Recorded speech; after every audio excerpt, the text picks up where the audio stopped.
Come hang out at our Thanksgiving feast table, everybody. It's Big E's Shoot-Around on your laptop, your iPad, your iPhone, wherever you may be watching, whether you're driving to grandmother's house or you're heading to a Feast Week tournament. We welcome you into our New York City studio.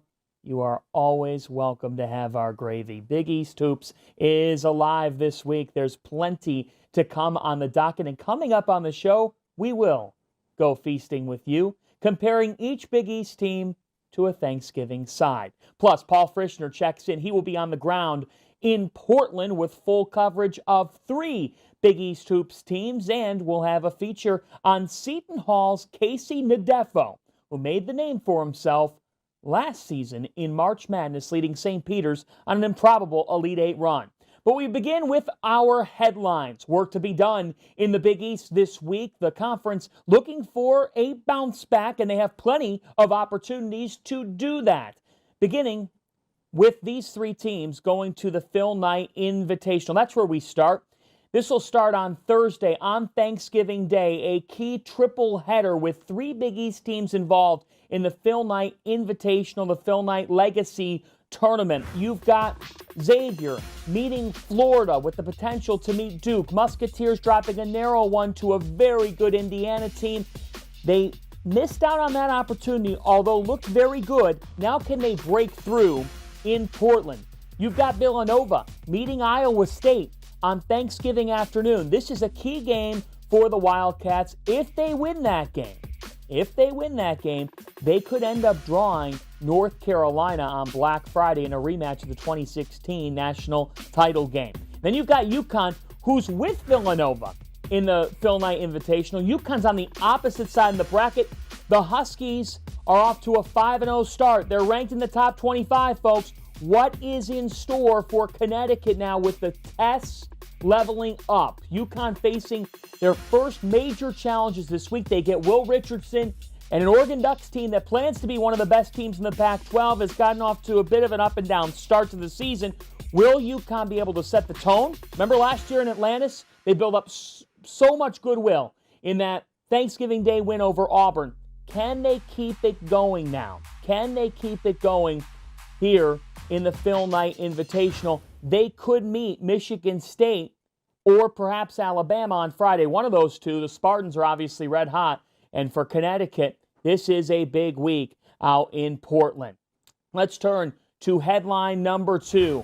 And that is that the Creighton Blue Jays have a chance to really represent the Big East strong in the Maui Jim Maui Invitational in Hawaii. This is a big week for Creighton. You think about that field between Texas Tech and Arkansas, a nationally ranked San Diego State team, Ohio State, who's young and rising, Arizona as well, expected to be a Pac-12 frontrunner. Creighton can move the needle with a strong performance in the Maui Invitational. Here's why the Blue Jays are dangerous. 4 players averaging in double figures. Ryan Nembhard, 27 assists to just 2 turnovers on the season. The sophomore is a real floor general. And look for Baylor Shireman to have a big week for Creighton. It's going to be really interesting to see if the Blue Jays can come out with a Maui Invitational title, if they can get there. Number 3, let's go to the world's most magical place, that being Walt Disney World at the ESPN Wide World of Sports. It's Hardaway, Holloway. Sounds like a heavyweight boxing match, and it comes your way Thursday evening. Perfect Thanksgiving dessert when Seton Hall meets Memphis in the opener of the ESPN Invitational for these 2 teams. Now, I actually think that this matchup between the Tigers and the Pirates is the best of this tournament. The winner would move on to the semifinals, meet either Oklahoma or Nebraska. Those 2 teams are just of lesser value than what Memphis and Seton Hall can be. So it's going to be really interesting to see the matchup in the backcourt. Alamir Dawes has to step up for the Pirates. They need Kadari Richmond to give them something. On the other side, Memphis got a terrific transfer via the portal from SMU, a kid named Kendrick Davis. If you don't know the name, you will this week because he guides the Tigers. And Penny Hardaway, Shaheen Holloway, the emotion, the intensity of those 2 head coaches. You have to play defense or you will sit down. Now that is some fun stuffing on your Thanksgiving evening. Butler is also in the battle for Atlantis. They get underway with action on Wednesday night. over on ESPN2 when they take on the Tennessee Volunteers. Chuck Harris and Tyreek Key on the same floor together. Vols are tough. Butler will have to match their toughness, and they need Manny Bates to protect the rim. They got to generate enough offense. That's the key for the Bulldogs as opportunity knocks for them. This week is about responding. That is what the Big East needs to do in these multi-team events. We will see how that exactly fares. But we stay with the Seton Hall Pirates, who have an impact transfer in Casey Nadefo, who wears jersey on his sleeve. Coming over from Jersey City and following his skipper, Shaheen Holloway, to the village of South Orange. He wants to take Seton Hall to the next level, not just here and now, but with his strong March experience. From a historic Elite Eight run at St. Peter's to Seton Hall University, we are joined by Casey Nadefo, the newest Pirate to join his head coach, Shaheen Holloway, here in South Orange for the 2022-23 season. Casey, it's an easy answer of why you came to Seton Hall to follow your head coach. Of course. What have you seen in this place? Just the atmosphere, you know, being in Jersey still, and, you know, having a coach that's been with me this whole time, you know, new faces, everybody that's here with us, you know, it's just a great experience, and, you know, I'm loving gelling with the new team. You come from Jersey City at St. Peter's and a great university. Now you come over here to Seton Hall, and we were talking a little bit about it before we went on camera. A unique atmosphere here that's special. What have you noticed about this place? It's just a beautiful campus. You know, I love it around here, South Orange, and I just love Jersey. You know, this is a home away from home. You grew up on Long Island? Yeah, I grew up Elmont, New York, Elmont, Long Island. And then you went over to Abraham Lincoln High School for your high school ball. Right. You talked a little bit about it. How much does that matter to you to keep those metropolitan roots to the way you play the game? Having that mindset of, you know, New Jersey, New York, you know, just having that dog in you and, you know, trying to compete every day, come in and give it your all is what I really look for. And, you know, keeping it close to home, having my family and my friends come and watch the games, you know, that's just a dream come true, you know, and Coach Shaw just definitely made that happen for me, you know. I just love the opportunity I was given. You have this familiarity with your coach that I know other guys are trying to figure out and learn about Shaheen. What is it about him that makes him unlike any other coach? Just the passion he brings every day to the court, to the off court and on court. Just the passion and dedication he brings to us. You know, he preaches these 3 Ds: discipline, dedication, and desire. You know, you got to play with that. If you don't play with that in the game, it's not going to work out for you. So, you know, just bringing that passion, that dedication and desire to the game every day, you know, bringing the 110%, you can see that he really, you know, he's really into it when he coaches. So, you know, just having that on the sideline and seeing that while you're playing is just like a boost of confidence, you know. What have you heard about life in the Big East? You know, I have a lot of great teammates that have been here before, you know, Trey Jackson, Kadari Richmond, Tyrese, and Jameer, you know. So they definitely informed me about how hard it is on the road, and, you know, everybody picks up their sneakers and ties it up the same way as us, you know. So it's a hard job in this league, and, you know, you got to bring it every day, you know. So that's what I'm looking forward to.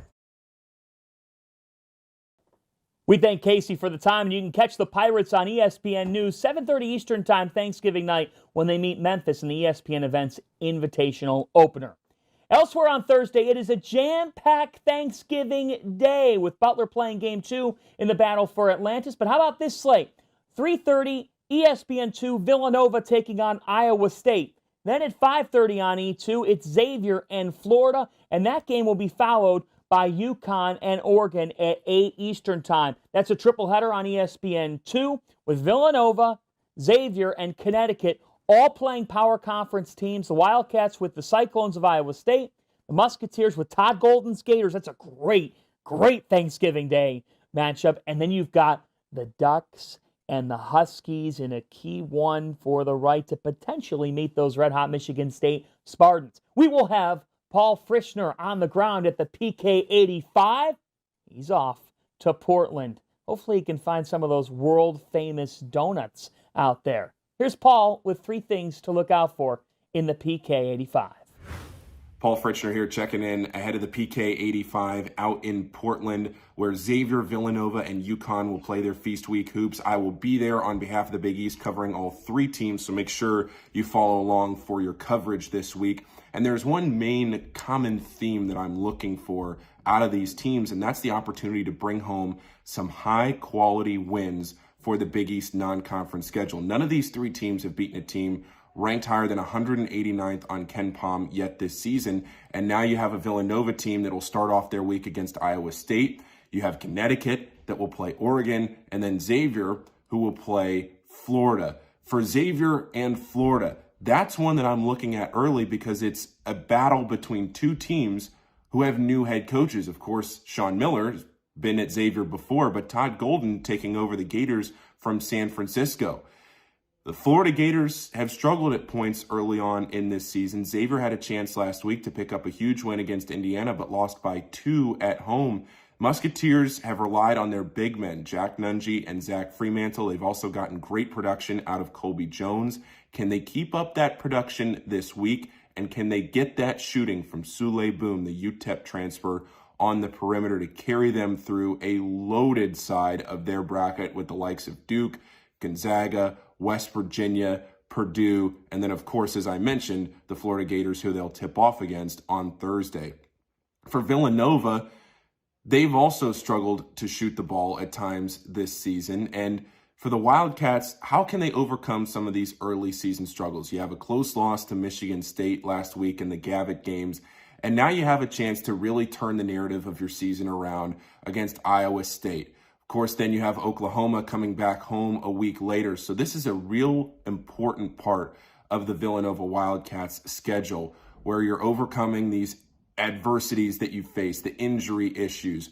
Again, a new coach in the program in Kyle Neptune. It's going to have to navigate the waters on a really tough side of the Wildcats bracket as well. And then for Connecticut, the UConn Huskies, they have started a blistering hot 5-0, but again, this is their first real test of the season. They'll be playing the Oregon Ducks in their opening round of the PK 85. Can the Connecticut Huskies get that production from the perimeter, from the guard play? We know what Adama Sanogo brings to the table, Big East preseason player of the year, but can the guards step up from beyond the arc? Those are the storylines I'm looking for. It should be a phenomenal week, one of the best tournaments of Feast Week. Very much looking forward to being there and covering all three teams all week long. We thank Paul, and we look forward to seeing Frisch on the ground with those voodoo donuts in Portland, Oregon. Paul, a glazed is on me if you can bring one back to New York City. Speaking of food, come to our feast, a Thanksgiving feast in the Big East. We are going to compare the Thanksgiving dishes that you and your family love to have on Thursday afternoon with the hoops teams you will be watching, since there are so many Big East teams in action on Thanksgiving Day. Who needs football? We begin with turkey. The turkey has to be CREIGHTON this year. They are the famous bird that arrives at the center of the table. The Blue Jays, no, we're not making Blue Jay, we're making turkey on Thursday, but the Blue Jays are the best bird in the Big East because they are loaded. They've got depth. They've got balance. If you want white meat, if you want dark meat, CREIGHTON's got options all across the table between Ryan Nembhard and Art Kaluma and Trey Alexander, Ryan Kalkbrenner, Baylor Shireman. That is a full turducken. The Blue Jays have a stacked buffet. Let's turn to the stuffing. Have you seen Adama Sanogo? He literally fits what stuffing means. He is an All-American caliber player. He is a big-time big man who can do a little bit of everything. And isn't that what stuffing does for you on Thanksgiving Day? That's what Adama Sanogo has become. He can even shoot threes. He's made 4 of those on the season. Like, the kid can flat out shoot it from deep now, and he can get it done in the paint. So for me, UConn is the stuffing, as well as Xavier. Xavier is stuffing as well. Toughness. The front court of Jack Nunge and Zach Fremantle. Sean Miller has really brought tradition back to Xavier, that winning tradition. I think you'll see it this week. And isn't stuffing a Thanksgiving tradition as much as any? That's what makes the Musketeers in our stuffing column. The mashed potatoes, Villanova. Now, while the Wildcats have been struggling a little bit, and you might be thinking, well, what's going on?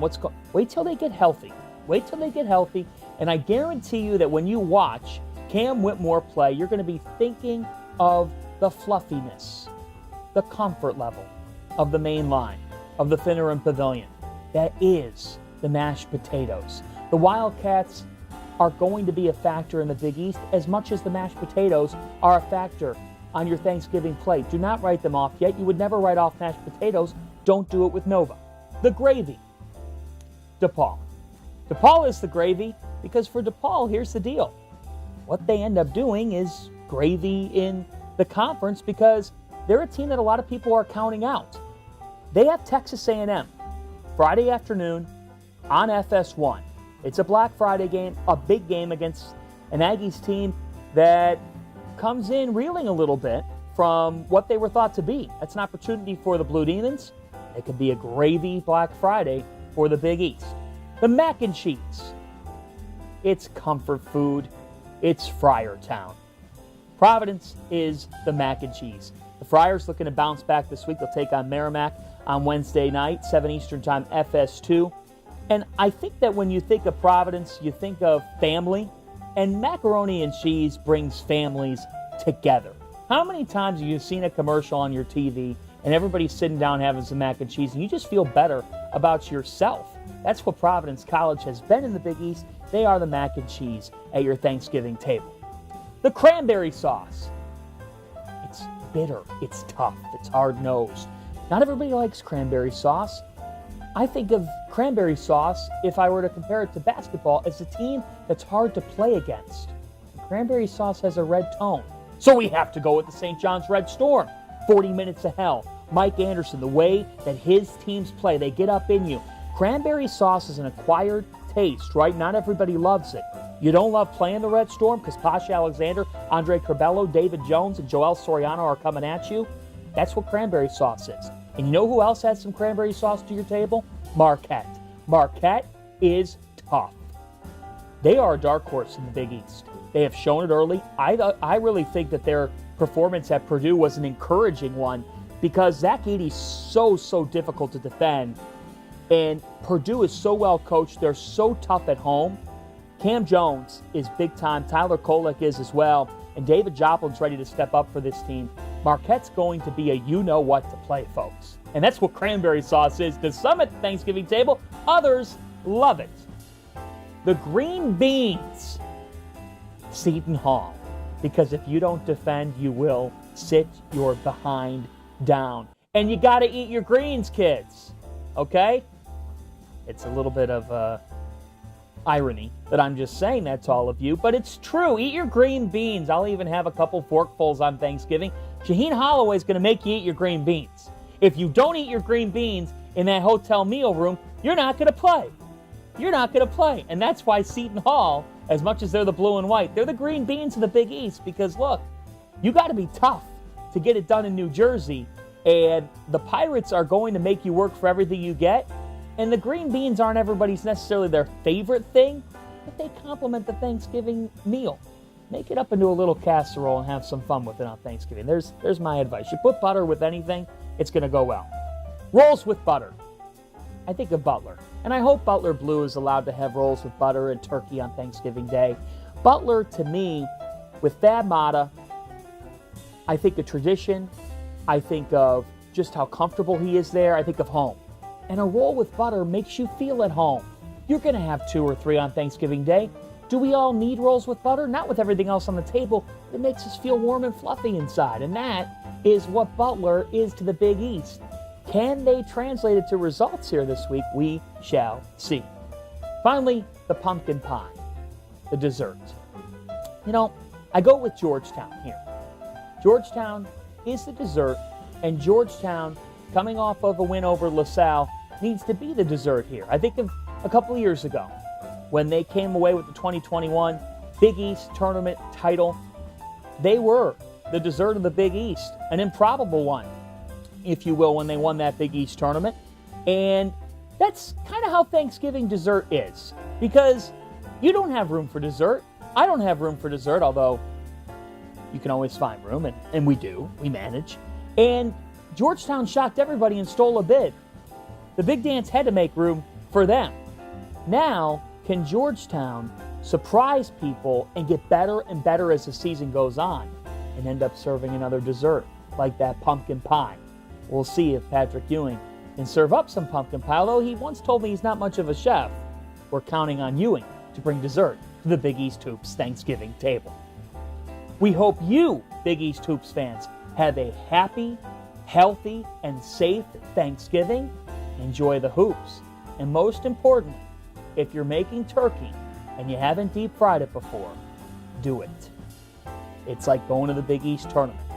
Life-changing experience.